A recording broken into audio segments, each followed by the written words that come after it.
Salut mes chouchous, j'espère que vous allez bien. J'ai même pas dit chaton, j'ai dit chouchou aujourd'hui. Donc voilà, nous nous retrouvons pour un nouvel épisode de... De quoi d'ailleurs? Qu'est-ce que je vais vous lire? Voilà, bon, je m'étais dit je vais changer un peu de registre aujourd'hui, donc ce sera ni la Reine Marie ni Hélène de Sparte. Voilà, donc je m'étais dit ce serait intéressant que je fasse le lac des cygnes ou les mémoires de Gotham ou Gotham, je sais pas. Je crois que ça va être comme en anglais, Gotham.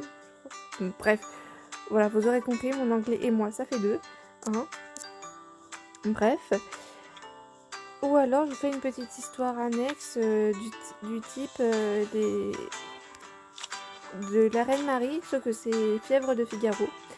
Voilà, donc je pense que je vais vous faire le lac des cygnes, parce que c'est une belle histoire, j'aime beaucoup. Et puis ça va être intéressant parce que du coup, comme il y a les voix des personnages, surtout des deux princes là, le Aldous et puis qui encore le sorcier là, Odwin. Voilà, Odwin. Donc je vais vous lire le chapitre 1. Et puis si vous appréciez, voilà, je pense que je vais tourner un peu l'histoire, ça va varier un peu. Parce que je crois toujours tourner la Reine Marie et Hélène de Sparte, je crois à force, bon. Même si on avance doucement, mais voilà. Conseil d'une tutrice. Je retourne enfin au château après m'être faufilée dans la forêt pour jouer. Ma tutrice m'accueille à mon retour et me rappelle mes devoirs et mes responsabilités. Oui, c'est normal.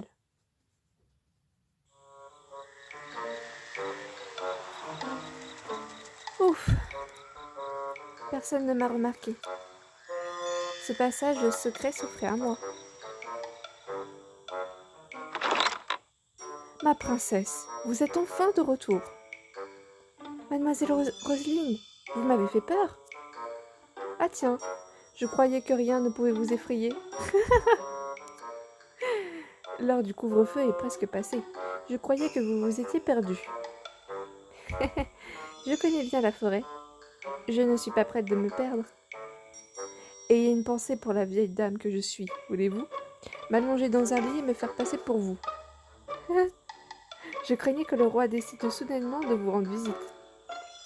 Chère mademoiselle Roseline, vous n'êtes pas vieille pour un sou. Regardez comme vous êtes belle dans mes vêtements.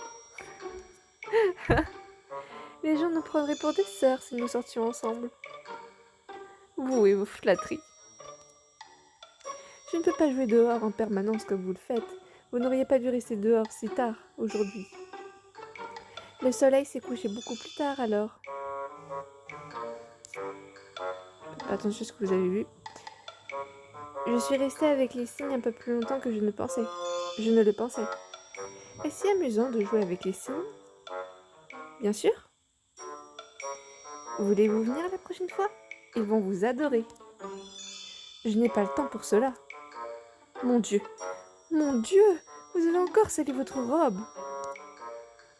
J'étais dans la forêt, alors forcément... oui, une forêt c'est pas forcément propre. Hein. Préparez-moi quelques tenues simples, mademoiselle Roseline, pour que vous puissiez jouer à votre guise. Hé hé. Allez donc vous changer. N'oubliez pas qu'en tant que princesse, vous devez de suivre l'étiquette à tout moment. Par ailleurs, personne ne doit savoir que je me suis éclipsée. Mais mademoiselle Roseline me couvrira, n'est-ce pas? Hé hé, je vais me changer maintenant.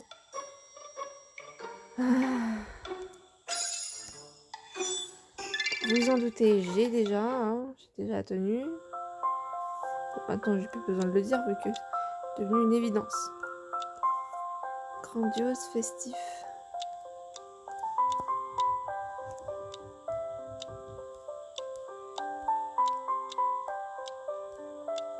Ma petite tenue préférée.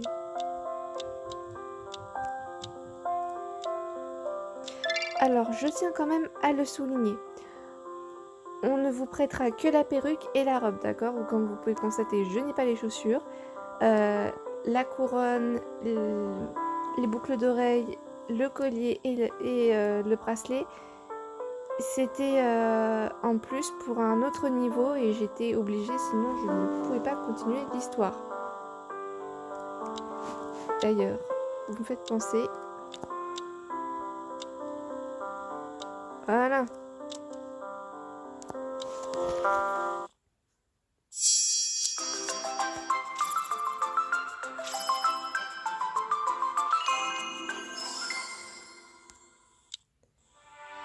Voilà. Mais bon, vous obtiendrez le parfait, même bon, si vous avez que la perruque et la robe. Je me débarrasse de mes vêtements sales et Mademoiselle Roselyne les range avant de faire mon lit. Observer cette gentille femme si aimante me fait chaud au cœur. La tutrice, Mademoiselle Roselyne, est avec moi depuis plus de 10 ans. Elle sait être stricte parfois, mais elle m'aime de tout son cœur. Elle s'occupe de moi comme une mère. La mienne est morte quand j'étais enfant. Vous voulez dormir avec moi ce soir, Mademoiselle Roselyne ? Je cours vers Mademoiselle Roselyne et l'enlace. Elle me repousse d'un air agacé comme à son habitude. Vous serez bientôt majeure, mais vous vous comportez encore comme une petite fille. Je serai toujours moi-même après la cérémonie de passage à l'âge adulte. Rien ne changera. J'aimerais aussi que vous puissiez rester vous-même, Simi. Mademoiselle Roselyne soupire. Même si mes bêtises l'angoissent souvent, je ne l'ai jamais vue aussi inquiète. Que se passe-t-il, Mademoiselle Roselyne ? Vous avez l'air troublée. Simi, ma chère petite princesse, vous savez, comme votre cérémonie de passage à l'âge adulte aura lieu bientôt, cela signifie que vous devez assumer davantage de responsabilités pour le royaume. Vos journées ne seront plus aussi insouciantes. Je vois. Mais ma cérémonie de passage à l'âge adulte a lieu dans 6 mois. Vous avez encore du temps. De plus, vous serez à mes côtés pour me guider. Même si je devenais reine soudainement, je ne serai pas du tout inquiète. Mais je ne vais pas détrôner père. Il peut être roi aussi longtemps qu'il le souhaite. Mademoiselle Roselyne ne me réprimande pas comme elle le fait d'habitude. Il soupire. Je suis si heureuse de rester à vos côtés, Simi. Mais je suppose que votre père ne vous a pas dit. Père ? Il est de nouveau malade ? Non, ce n'est pas si grave que ça. Mais la santé du roi s'affaiblit. Le royaume doit bientôt nommer un héritier au trône. Un héritier au trône ? Vous voulez dire moi ? Bien sûr, vous êtes l'unique héritière, princesse Simi. De ce fait, votre cérémonie de passage à l'âge adulte va être avancée. Et les ministres saisiront sûrement cette opportunité pour vous trouver une fiancée appropriée. Un fiancé ?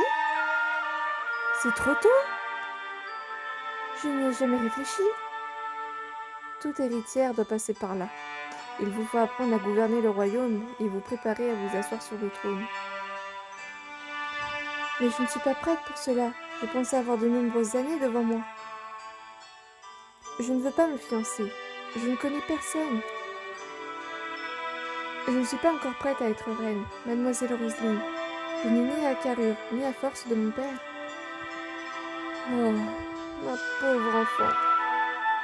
Mademoiselle Roselyne place doucement ses bras autour de moi et me tapote le dos en signe de réconfort. C'est ainsi qu'elle me consolait lorsque je piquais des crises de colère étant enfant. Mais j'ai le sentiment que ma détermination a disparu. Je sais que tout ceci est précipité, Simi. Je ressens la même chose. Pour moi, vous êtes encore une enfant qui a besoin d'être protégée.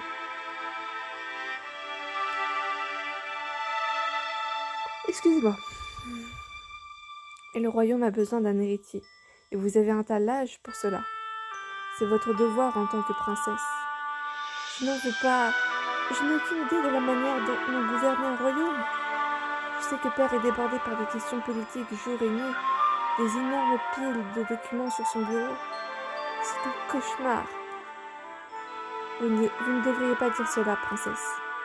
Cela me fait mal de vous voir ainsi, mais il n'en reste pas moins que c'est votre devoir. Mademoiselle Roselyne, en tant que princesse, le royaume vous a servi dès votre naissance.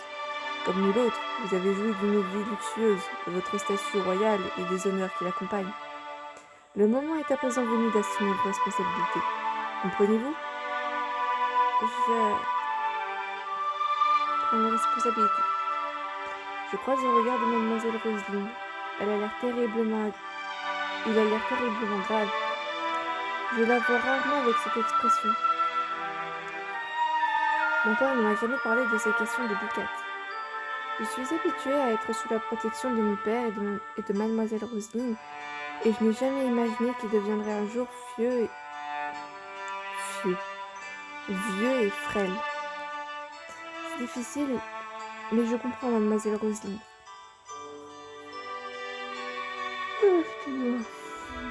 C'est mon devoir, ainsi je ne m'y soustrairai pas. Je ne vous décevrai pas, père et vous. Je sais que c'est dur pour vous, Simon. Je sais que je ne suis pas encore qualifiée pour gouverner, mais j'apprendrai, avec votre aide. Quant aux fiançailles, j'ai besoin de plus de temps. Si je deviens assez forte et compétente, peut-être que je n'aurai pas... Oh, Simon, ne m'attendez pas à ce que vous y songiez. Je suis fière de vous, ma princesse. Lorsque vous serez reine et, à proprement parler, vous aurez le pouvoir de décider de votre propre sort. Merci, mademoiselle Roselyne. Je suis sûre que je me débrouillerai bien avec votre soutien. Votre Altesse, Sa Majesté a demandé à vous voir dans son bureau demain après le petit déjeuner. Il souhaite discuter de quelque chose d'important. Quelque chose d'important? Le roi ne vous a jamais formellement convoqué dans son bureau. Il y traite généralement des questions politiques. Peut-être veut-il discuter de votre succession au trône? Même si je m'y attendais, je suis nerveuse de devoir faire face à une situation si tôt. Aujourd'hui est peut-être le dernier de mes jours d'insouciance. Voilà ce qui fait que... Ah, excusez-moi, je suis fatiguée, j'ai le cerveau en compote. Je voulais dire... Voilà, pour l'épisode 1 du Lac des Cygnes, j'espère qu'il vous aura plu. N'oubliez pas de liker, de commenter et de partager mes vidéos si vous pensez qu'elles vous plaisent et qu'elles peuvent plaire à d'autres, voilà.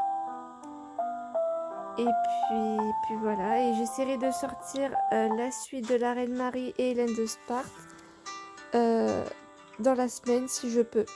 Voilà.